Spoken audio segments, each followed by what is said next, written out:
the context clues were not contexting or cluing for Beatrice. Tumblr girlies rise up. Hey y'all.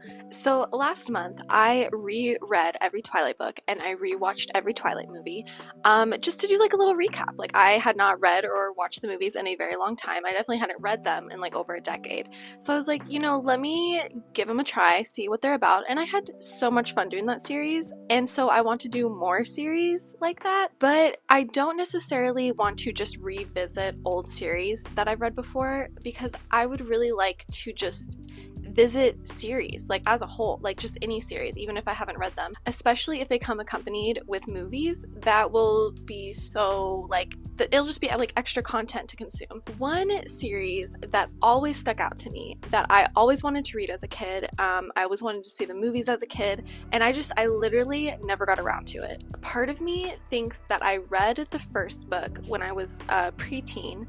I got it from the library and I read the first book and I wasn't into the series, so I didn't keep reading the series. I really wanted something new after I read the Hunger Games series. That started my life. I swear to God, the Hunger Games started my life. And I wanted another dystopian fantasy YA that just hit the same. And I gave Divergent a try. I also really wanted to watch the movies because Shailene Woodley was in the movies and I loved her as an actress as a kid. She was in all of my favorite shows, all my favorite movies.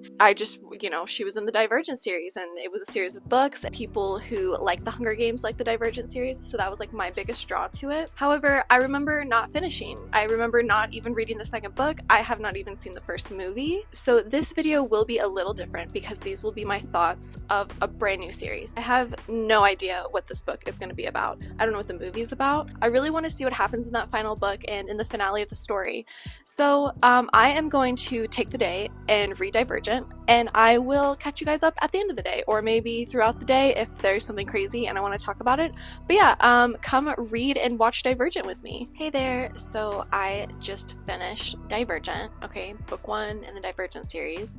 It's 2 days later. It took me a little longer to finish it than I had anticipated and planned, but that's okay. So basically, I am just gonna give a quick synopsis of the book first, and then I'm going to go through my thoughts and the notes that I took on the book. So this is a story of a dystopian society. It's basically they're in America, but I think they're near Chicago. I feel that they talked about some landmarks in Chicago and to help the reader understand where in the United States it's based in. But it's basically years in the future. Basically the whole population is factioned into these 5 factions. Okay, there's Dauntless, the brave. There's Amity, who are peacekeepers. There's Abnegation, who is the government, and also the selfless people. They're the people who help everyone with everything. There is a Erudite or Erudite, not sure how to say that one exactly. Those are the knowledgeable people, the really smart people. Oh, and then there's Candor. Candor are the lawmakers. They don't lie and they cannot tell a lie, I guess. So those are the factions. And so basically once you turn 16, you are you're born into a faction with your parents, and when you're 16 you get to take a test that it's an aptitude test to show if you are more Candor than you are Abnegation, something like that. And then you get to choose which one you want to go to based on your aptitude test scores. So someone could take the test and be oh, you came up as Dauntless, but you could still leave Dauntless and go to Candor if you want to. If you feel you want a different kind of job, I don't know. It doesn't matter. You can choose where you want to go once you turn 16, okay? And a lot of people will tend to just stay within their faction because that's where their family is, that's where they grew up. They grew up to be that faction, so it makes sense for children to stay within the same faction that they grew up in. So very few people transfer in and out, but it does happen. It's not it's not a super rare thing or anything. So we follow Beatrice, which, why is her name Beatrice? I love when my main character girls have really cool, unique names, and I feel authors do that fairly often, Katniss, Feyre, just very obscure but cool sounding names. Beatrice? Anyways, okay, so Beatrice, she's the main character here. We open up, she is an Abnegation, so her and her parents and her brother are they are just the helpers for everyone. you know, if they're on the bus, they give up their seat for anyone else to have the seat. They're very selfless people. They make sure that everyone else has food before they can sit down to start to eat. And then when they're eating within their own faction, they don't even like serve their own plate. They serve the person to their left. So like everyone is always serving someone else. Like there's service going around all the time in abnegation. They're like considered like the most like meek and like humble people. They're also like the government. So they are in charge of like distributing items. So like if a faction is like, hey, we're out of, you know, necessities like flour and wheat or whatever, then abnegation could like divvy that out to them. Like that's what they're in charge of. Okay, they're in charge of like fairness within the government. And so that's what she grew up in. And it's her reaping day, I guess you could say. I don't really know what it's called, just like the day that they take the aptitude test. And she takes the test and her results come up unconclusive because she is showing that she's good for dauntless and abnegation. And that usually doesn't happen. Usually someone is just chosen for like one faction and then they can still choose to go somewhere else, but the aptitude test is just to show like which one you are best at. But the real point of her test becoming unconclusive is the fact that she was able to manipulate the test. Typically what happens is like you're given a choice. That's what it is. You're given a choice. Someone comes up to you and says, you know, do you want to take a knife or do you want to take a piece of cheese? And she's like, you know, you can either take the knife or the piece of cheese, but instead she took neither of them. She's like, why would I'm not taking either of these. I don't even know what this is for. And then a scary dog shows up. So you can like, if you had chosen the cheese, you could throw the cheese and run. If you had chosen the knife, you could kill the dog. And like those choices determine what faction you best belong in, right? Okay. And so like it's like a series of like challenges like that, but she keeps manipulating it. She's able to like leave the dog, she's able to like not choose the cheese or the knife, you know what I mean? Like she just like she manipulates the test, and that's like not supposed to happen. So turns out she is divergent, and this woman who administered the test is the one to tell her that. But she says, your results came up unconclusive, you manipulated the test, you were picked for two factions, which never happens, so you are what's called divergent, but this is actually very dangerous, and do not let anyone know that you're divergent. It would be best if you just pick a faction and like don't tell anybody your test results ever. She knows that she doesn't want to be in abnegation anymore. She's not selfless, she's not and it's not even that she's selfish, it's just that she knows she doesn't belong in abnegation. She's like, I'm not like my parents, I'm not like my brother, I'm gonna pick somewhere else. And she's always been intrigued with the dauntless, okay, the brave.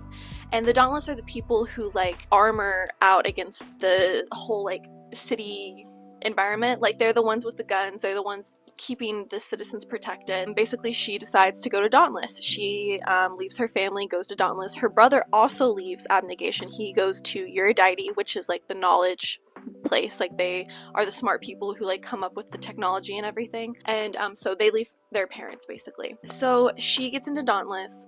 There's like, you know, a series of tests. It's very much like training school, boarding school kind of vibes, where like everyone's ranked, and you know they go through a series of trials, they fight each other, and then whoever comes out on top, you know, people get cut. Like it's like that kind of vibes. Okay, near the end of their training they have to do a fear simulation, and basically that's just like your fears are come to fruition. Like one of her fears is like a bunch of birds, like crows, like all over her. So like she's in the fear simulation, there's crows like coming at her, there's crows flapping in her face, their feet are on her, like she's feeling them.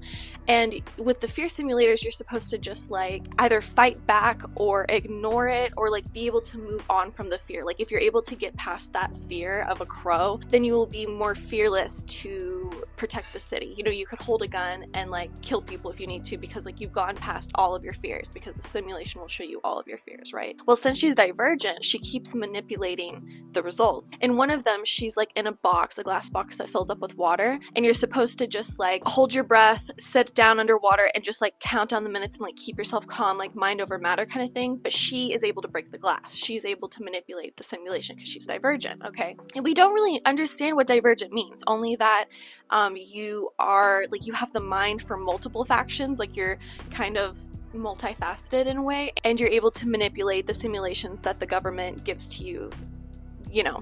She meets one of the trainers. His name is Four, and that is like the love interest. Okay, they like kind of hit it off immediately. Four is very impressed with her, very impressed with her work. She's like the smallest girl there. Like she talks about all the time, I'm so small, I'm so small. And you know, these are like big, you know, buff men who like lived in Dauntless, who grew up in Dauntless, who are like fighting her and all this stuff. There's a lot of like betrayal. Like one of her friends tries to kill her because she ranked higher than him, and he's going to be cut basically if she's still in the running. So like, you know, that kind of, oh, buttermilk. So her mom comes to visit her. It's like visiting day, right? And so her mom comes to visit her, and she is like kind of taking her around. Like she like takes her out of the visiting room, and she's like, how does my mom know how to get around the Dauntless faction? Like she's never been here. She's abnegation, you know, she's like very meek and mild and very selfless person. Like how does she know anything about the Dauntless place? I just realized I didn't turn my lights on. Okay, that's better. All right, so her mom comes to visit her, and she says like, I can't visit your brother. The Eurydice don't let abnegation visit anymore. Like I can't go visit him. They're kind of like shutting us out. And basically there is a lot of press that comes out of Eurydice, who everyone like believes everything the Eurydice say, by the way, because they're the most knowledgeable, they're the smartest, you know. Hey buttermilk, what you looking at?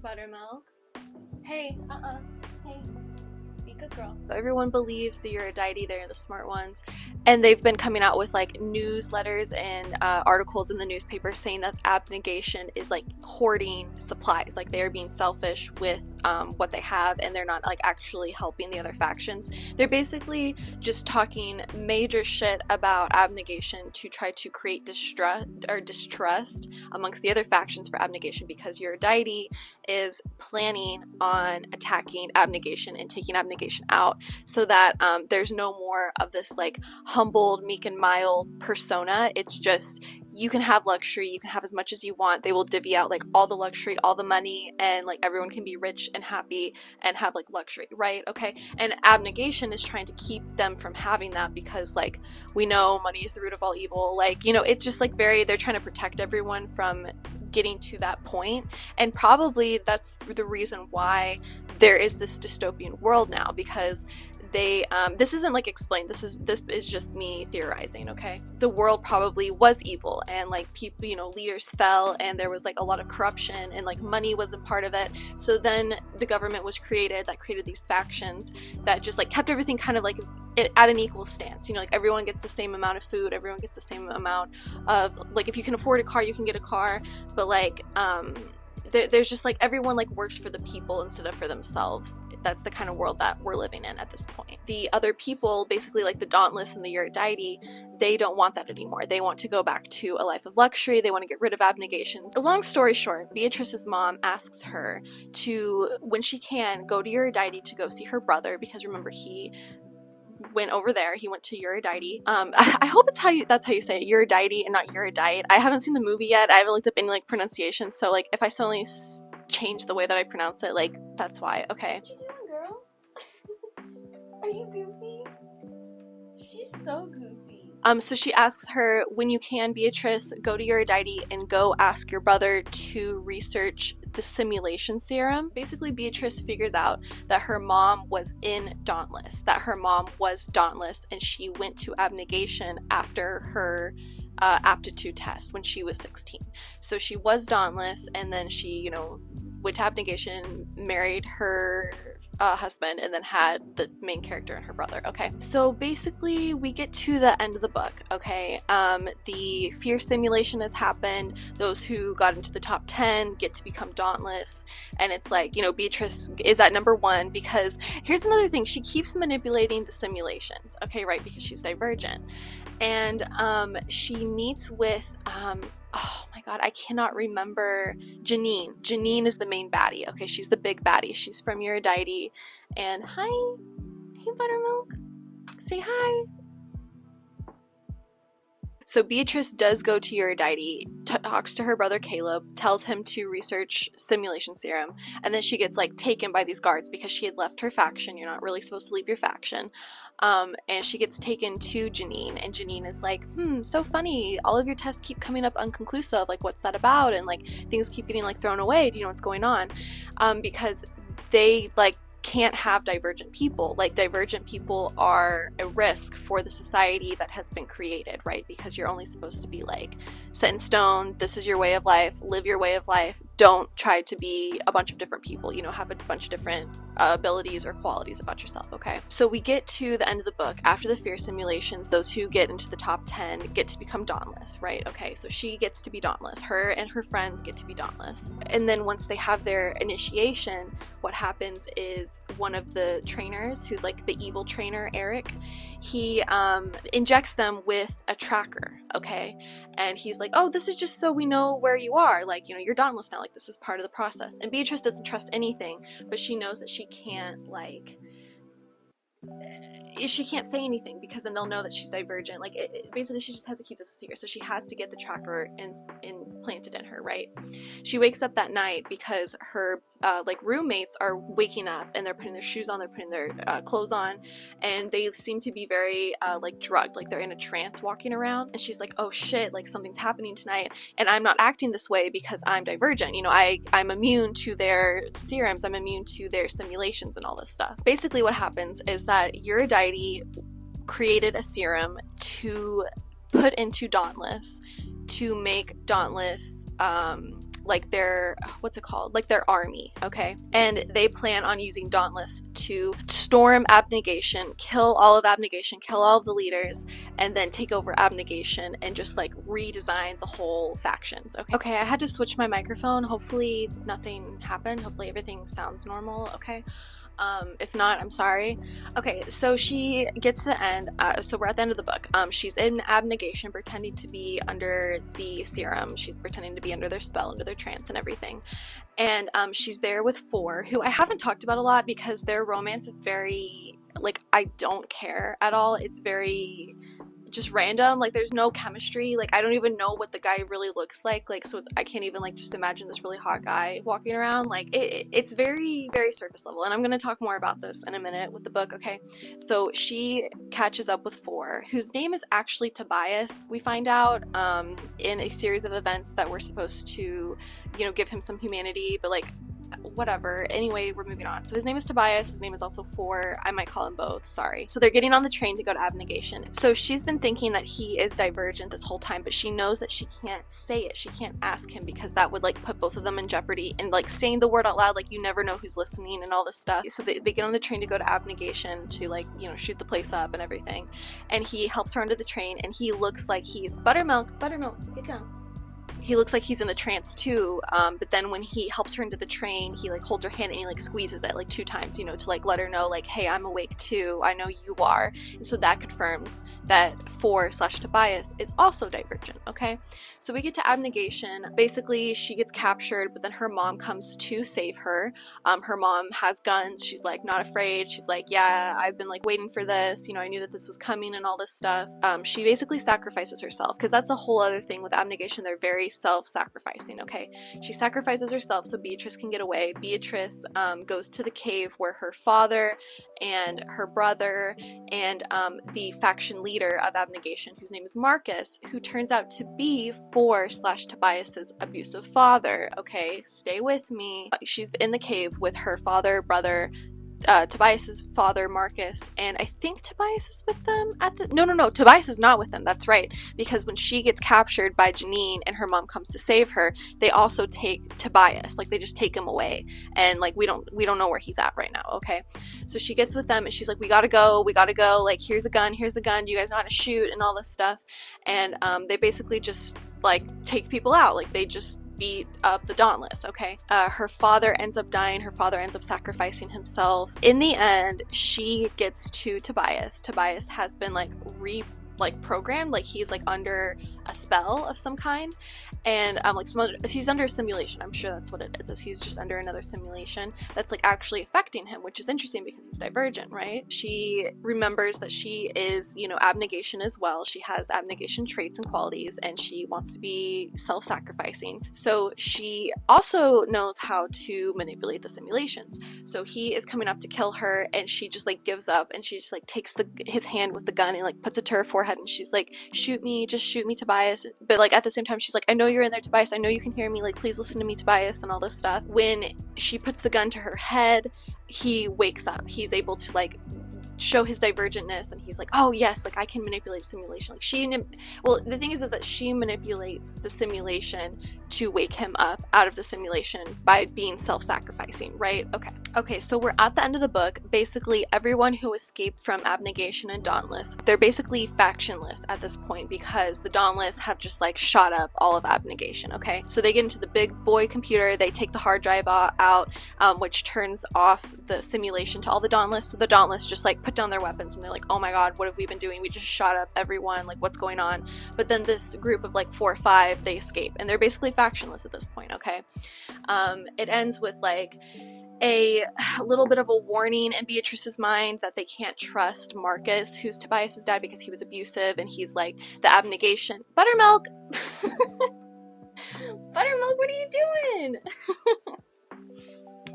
You want to get out of here? So the book kind of like ends with a warning in Beatrice's mind that even though they escaped this whole plan and they're like, they weren't able to be under the duress of the simulation and everything, there is still danger ahead because Marcus is with them and he is not trustworthy. And she like goes off on Marcus. She's like, I know that you abused your son. If you ever touch him again without him wanting you to, I will kill you, and all this stuff. So that's like the whole book. Okay, like that's the cliff notes. Okay, one really big problem that I felt in the book was that Beatrice has no motivation. Like that's really big in character development. Okay, like if you were writing a book, if you were writing a screenplay, like anything, like the character's motivation is point number 1. Okay, we open up the book with her going to do the aptitude test, and nowhere in her mind is she ever like, oh, I want something better. I want to get away from my family. I know there's something better out there for me. I know I'm different. I need to figure out why I'm different. Like none of that. She just totally believes she's like a normal girl. She's just like, I don't really feel like I fit in abnegation because I'm not as selfless and giving as my parents and my brother are. So what's gonna happen? You know, she like looks at the dauntless kids like always being crazy and like jumping and running around and being reckless and everything. And she's like, what would it be like to have that kind of freedom and feel that confident in yourself, you know? There's never a struggle with her like not being confident in herself. Like as soon as she picks Dauntless as her faction at the ceremony, she is the first person to jump on the train, which is the first test that Dauntless give to show if you're actually Dauntless. Okay, like you can choose Dauntless, but then like do you have the guts to jump off a train? You know what I mean? So that's like their first test. She's the first one to do it. She's like, yeah, I'm fearless. Like she never has any struggle with like, oh, do I belong here? Where do I belong? Like, I feel like that would be her motivation, is that she doesn't know where she belongs, but she like automatically just belongs in Dauntless. Like she feels like she belongs in Dauntless. And then she has moments where she is self-sacrificing, which is what abnegation's all about, right? She like takes the place of a boy who's being bullied by Eric, who's like the mean trainer. He's like throwing knives at him, and she's like, oh, you're really gonna pick on him and all this stuff. He's like, oh, it's so easy, why don't you get up and do it? And so she does it, you know, like she takes his place for his punishment. Okay, so like she shows that she's both abnegation and Dauntless many times in the book. There's literally like no motivation. Like I'm not even sure like the whole thing with Tobias/4, which, can we talk about it? Okay, I hate the name Tobias. Like all I think of is Arrested Development. Oh no, I'm not in the group yet. No, I'm afraid I just blew myself. There's got to be a better way to say that.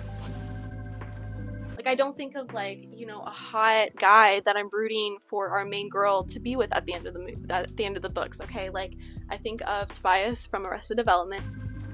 And then her name is Beatrice. Like why are these names? Like, couldn't pick anything cuter. I don't know. Like, no offense to the Tobiases and Beatrices out there. Like, be happy with yourself. But as a book character, I don't want those names. I don't want normal ass people names, okay? We're moving on. Yeah, she just has no motivation. I don't know what her motivation is. I guess that's what I should say. If it was in the book, it was not clear to me at all. She just like is the best in Dauntless. She does very well, and then she gets to be initiated into Dauntless, and then she finds out that they are planning war against abnegation, and she's like, oh my gosh, I gotta go warn my family. So like maybe her family is the motivation, but then like it also is not a very good motivation because she leaves her family. She only goes to see her brother once. She doesn't try to escape at any point to warn them about the fight until she's there with a gun.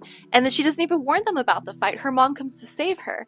So like, if the motivation is her family, it's not successfully done because her family saves her. You know what I mean? Her motivation could be the boyfriend, but I feel like, I don't know, the relationship, I just didn't like it. Like, it was just very dry. It was very dry. That's the point of what I'm trying to say. Okay, so I'm gonna talk about some notes, some things that like didn't make sense to me, or things like contradicted each other, or maybe something that I liked.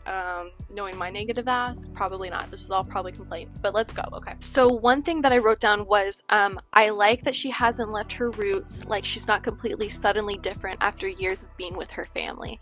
And this is this is a good point in the book because she, like I said, she shows that she's still abnegation. She still has selfless tendencies while also being brave like Dauntless is. So like that was good. I was really glad that she wasn't just like 100% in for Dauntless. It like really shows that she is divergent. She is both abnegation and she is Dauntless as well. So good job. That was great. So here's like an example of like the chemistry between her and Four just like being weird. Like it's not hot. It didn't like make me, it literally made me feel like nothing. Like I was just reading words on a page.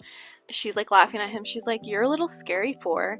Do me a favor, he says, and don't call me that. What should I call you then? Nothing. He takes his hand away from my face. Yet. I'd be like, okay. Like if someone was like, don't call me by the name that I introduced myself as. Okay, so then what should I call you? Nothing yet. Okay, I'll just be like, hey, bro. Or better yet, play a dad joke on you. Be like, hey, nothing. Like, it's just goofy. Like there's no like tension here at all. So one thing that is cool is there is like a switch in her where she becomes more selfish and more like self-serving to herself, like for a good measure, like as a good thing, okay? Because like I said, one of her friends tries to kill her because if she gets cut, he could make the top of the, or like he could be in the top of the list because she's like taking up his spot basically. He's just jealous of her, okay? She's like way better than he is. There's like a switch where she's like, I once was a merciful, forgiving person, but this like I can't let go of this. This is obviously very serious. He tried to kill me. She's just like, stay away from me. My body feels rigid and cold, but I'm not angry. I am not hurt. I am nothing. I say my voice low. Never come near me again. I thought that was like really great writing. Like that really spoke to me. I am nothing. You know, I'm not even like mad at you. I just like, you are, it's a nothing feeling right now. Don't come near me. You are nothing. I am nothing to you. Like we are nothing together ever again. We once were friends and now it's over. That was like a great way to write that. Okay, so we find out why Four/Tobias is called Four. Okay, so the whole thing is about fear. It's about fear simulators and fear simulations, and the leaders talk to them about how to like pass the final test, they have to go through all of their fears. And they talk about, you know, some average people have like, you know, 8 to 12 fears, something like that. Some people will have up to 16 fears. One person had 4 fears, and that's the lowest we've ever seen, okay? One bonding point between her and Four is that he takes her into his fear simulator, and it's something that he goes into just like willy-nilly to like torture himself, okay, basically. And he takes her with him, and she's like counting the fears. It's literally like fear number 1, and then we see the simulation, we see how he gets out of it. Fear number 2, and we see, you know, fear number 3, fear number 4. At the end, they get out of the simulation, and she's like, that's it? I say, those were your worst fears? Why do you only have 4? My voice trails off. Only 4 fears? Oh, I look over at my shoulder at him. That's why they call you... And it's so funny because she's literally counting the fears, and then she's like, but you only have 4 fears. That's so weird. Why do they call you 4? Oh, like, girl, like, how could, like, I would have been like, oh, like, immediately, you know? It's just, I guess it had to be written out for the reader, but it's still ridiculous. And it's also goofy because like we already had this conversation about how someone had 4 fears, and like what could that mean? You know, like why would they call him 4? 4 is not really his name. Whatever. The context clues were not contexting or cluing for Beatrice. I just wanted to like make a quick mention, I did write this down too, that I could not do this because I know that my first fear, they would immediately put me into a pit of snakes and I would kill myself. Even if I knew it was a simulation, I'm not living through that. I'm not putting, even if I just have to mind over matter it, breathe over it, nope. Okay, here is a big problem with this book. She's divergent, and she has been told to keep that to herself, to not manipulate the simulations, to try to appear as normal as possible because otherwise the government will be after her, right? She's talking about, like, she's bragging in her mind, like, I'm not afraid of the fear simulator, I'm not afraid of the final test because I can manipulate every simulation. Like, she keeps telling herself that, like, just manipulate it, figure out how you can manipulate it. Don't buck her down, mind over matter it like the rest of my classmates are. I need to manipulate the simulation so I can get over them so I can have a high score. She's literally told by people not to do this. And then remember when she goes to visit her brother, Janine, who's the big baddie, takes her into her lair and she's like, it's so weird that your tests keep coming up inconclusive and like things keep happening and things keep getting deleted. Like, what's that about?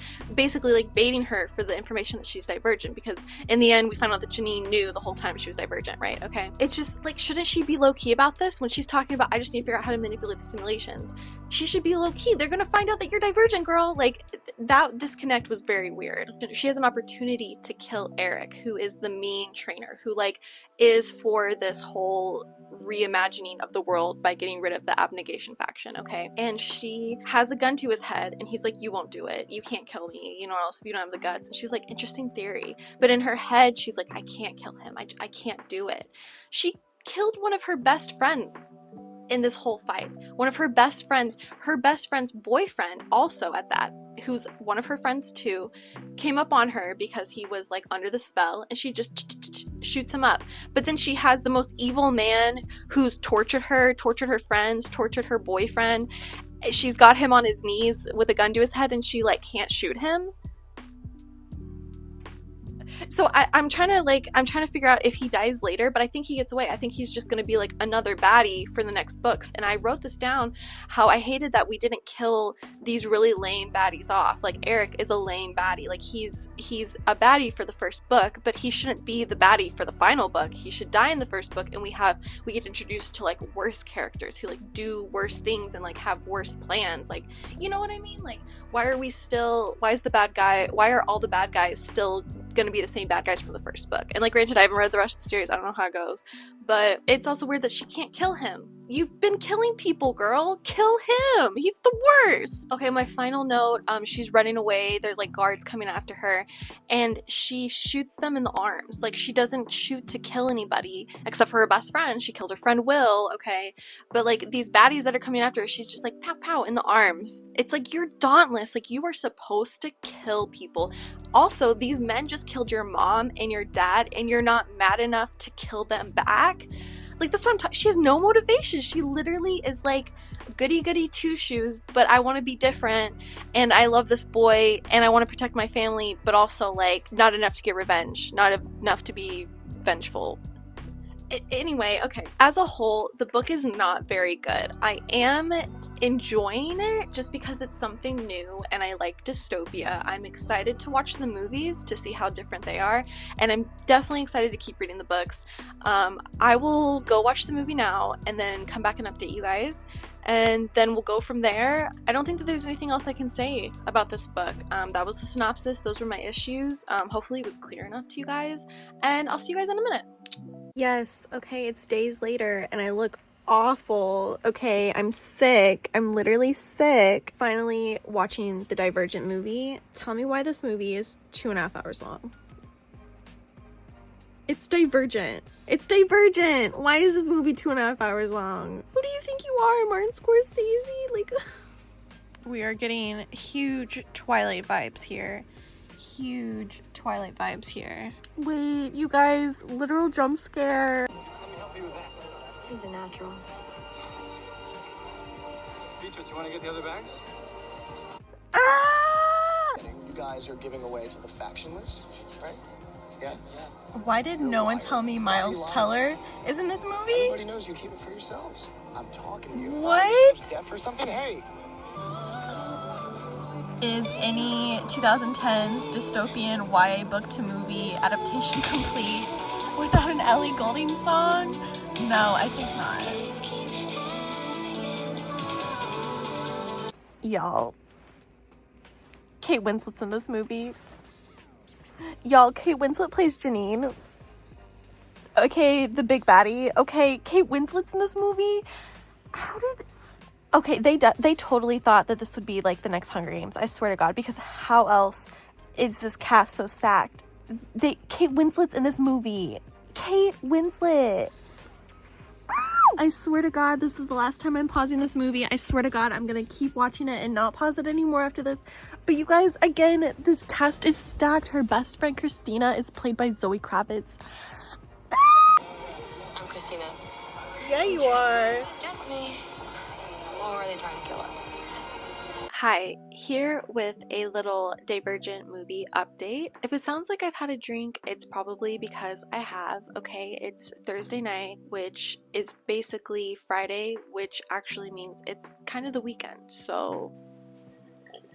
One thing right off the bat is that this story works so much better as a movie than I think it does as a book.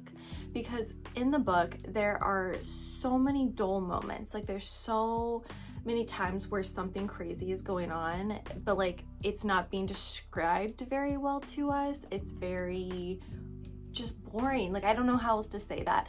But then when you see it on the screen and you see it with like people actually acting it out, and like there's visual in front of you, there's color, like there's action, there's music, you know, it works a lot better. So like, even though maybe not a lot's going on, like they're fighting, and in the book it seems boring to read, or it seems just like, see, I feel like boring's the wrong word. I feel like what I mean to say is that it's just not descriptive enough. Whereas you see it in the movie and it's clearly descriptive enough because it's a visual that you're seeing.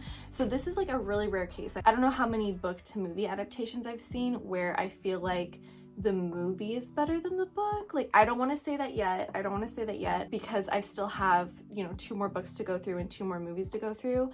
But the movie just hit different. The movie hit better than the book hit. That's what I'm trying to get at. Okay, so just a couple thoughts, just a couple things that happened in the movie that I want to talk about. So one thing is that pretty early on in the movie, they start talking about Marcus, who Marcus is the leader of Abnegation. It's interesting. So in the movie, they immediately start talking about how the leader of Abnegation, these are like the Dauntless kids talking, by the way. They're trying to like get a rise out of Beatrice because she's from Abnegation. So they're like, oh, but your leader, like, we all know the lore that he beat his son, right? Okay, they're like already talking about it. They're already talking about Marcus and how he has a son who he used to beat up, okay? As a movie watcher, you're already knowing who Marcus is as a person. You're already knowing that there's some son out there, okay? And we find out, of course, that Tobias, aka 4, is the son of Marcus, that Tobias was part of Abnegation. He decided to go into Dauntless. He's divergent as well. Like, he's kind of like in the same boat as Beatrice, right? And that's like partly why they get along so well, because they have a lot of the same history and a lot of the same things going on, okay? But in the book, it's interesting because I'm trying to remember exactly how it happens. I think that it happens once Beatrice goes into 4's fears and she sees Marcus. She's like, oh my gosh, like, I know who Marcus is. He's, you know, the leader of my old faction, Abnegation, of course. And one of Tobias's fears is that his dad would beat him. And so that's, you know, one of the simulations that come up that him and Beatrice are able to look at. And in the book, it's very lazy. It's very like half-assed done, because it's like, we're like in Beatrice's mind, right? Okay, and we see Marcus and she's like, oh yeah, Marcus, don't forget Marcus is the leader of Abnegation and he used to abuse his son. Like, it's mentioned one time right at the moment that we're finding out that Tobias is Marcus's son. So that was very weird. Whereas in the movie, it's like automatically like, oh, your leader is Marcus and he used to beat his son. So like, you know, just talking trash. They're like already talking trash about Abnegation. But in the book, it's like, you know, we don't find out this information until the moment that we find out that Tobias is Marcus's son. The problem isn't that it's quick information. The problem is that, like, that's such a serious topic, and it's obviously a big part of Tobias's life. And this is part of the reason why the books just, like, don't hit, because there's no previous knowledge that we're privy to that we then find out, or we're able to, like, as the reader think, why are we learning this information now? When is it going to be important later? Instead, it's like, oh, once the information is important, now we can learn about it and know all the lore and everything. You know, I liked how they did it in the movie a lot more, where they introduced the fact that Marcus used to abuse his son, and then we're sitting there thinking, like, okay, who's his son? Why is this important? Like, why are they hounding her about this and talking about this? And then when we find out who Tobias is, it's like, oh, you know, there's a click there. And, like, that is, like, good storytelling. That's, like, basic knowledge and storytelling. Like, everyone knows how to tell a story, okay? And when you choose to tell a story where a bomb is dropped, but we don't learn anything about the bomb until the moment the bomb is dropped, like, does that make sense? That's it. It was done very well in the movie, and in the book, no. Okay, wait, I have to talk about this because I was not expecting this cast. Why was this cast so stacked? Miles Teller is in this movie. Young Miles Teller is in this movie. Zoe Kravitz is in this movie. Wait, what? Even, like, okay, I'm not, like, fangirling about him, but Ansel Elgort is in this movie, and, like, he was such a big deal. Like, he's Fault in Our Stars bae, okay? Like, we know this. Like, Tumblr girlies rise up. Ansel Elgort was in these movies. Like, I'm so shocked that I was such a big Hunger Games girly and I never read or watched Divergent. Like, I would have ate this up. And, like, not even to mention, like, Kate Winslet. Like, Kate Winslet is the baddie. Kate Winslet is Janine. Like, what do you mean? Like, they had the budget for Kate Winslet. I can't believe this. I was shocked, okay? And okay, here's another thing. In the book, I sensed no chemistry between her and Peter, okay? Peter is, like, the strongest new initiative into Dauntless. You know, he's, like, Beatrice's, like, #1 enemy. Like, he's always coming after her, and he's, like, showing up on top all the time of the leaderboard, and she's, like, comparing herself to him, but he's also, like, very mean to her. Like, he talks trash about her and her family and her old faction of Abnegation. And there's one point where they have to fight because they're, like, learning combat, you know? It's just, you have to fight until someone passes out or dies, you know? And so, like, they fight together in the book, and it's just, like, total, like, animosity. Like, it's total rivals, like, enemies. Like, there's no, like, chemistry there. Why was I sensing a little chemistry in the movie between Shailene Woodley and Miles Teller as Peter? At the end, when Peter shows up and they kind of, like, start working together, like, why was I rooting for that a little bit? Why was I thinking, wait, are we getting an enemies to lovers situation here? Because, like, I'm gonna be so real right now. Tobias, who's, like, the love interest right now, granted, I haven't read the rest of the books, I don't know what happens in the rest of the series, okay? But the main guy right now that we're supposed to be in love with, that Beatrice is in love with, is giving nothing. He's boring. The only thing we know about him is that he's also divergent. So, like, I get why she would want to be with someone who's also divergent. It makes sense for the character. But why was I getting a little chemistry between her and Peter? Like, do the filmmakers know something that I don't know yet? I'm very intrigued by that, and I'm probably completely wrong. Like, I'm probably, like, just totally talking out of my ass. Like, to me, this seems like a very simple story. I don't feel like we're gonna have any plot twist. I don't feel like we're gonna have anything crazy that goes on. I don't feel like we're gonna switch up love interest. I don't think that there's gonna be a love triangle or anything like that. But God, I kind of hope that there is. Like, I'm really hoping I'm wrong in that, because there was chemistry. There was chemistry between her and Miles Teller. Like, I swear to God. I don't know. It would be a great, like, it would be a real enemies to lovers situation if that were the case. And I would eat it up. I don't know what else I expected. Of course there would be an Ellie Goulding song at the end of this movie. One more thing that I have to add is that Shailene Woodley's hair, okay, like, I get it's not her fault. I get it's not her fault that she has beautiful hair, that she has gorgeous, healthy, thriving hair. It's just not the hair that I would have expected for our dystopian femme fatale lead girly in this series, okay? Like 16-year-old Beatrice from Abnegation who turns dauntless. Okay, I wouldn't expect her to literally be having a blowout in every scene. I mean, look at this hair. Look at this hair. This girl just got done fighting. Like, you're kidding me. Like, you're joking me, right? Okay? I washed my hair today. Okay, I washed and brushed and like took care of my hair today, and this is the best that we got.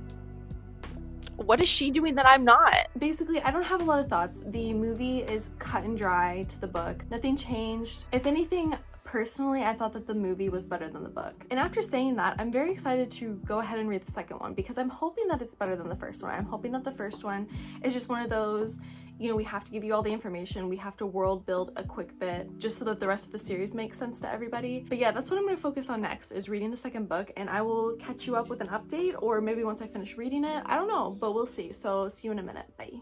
Hey, okay, quick little interjection here.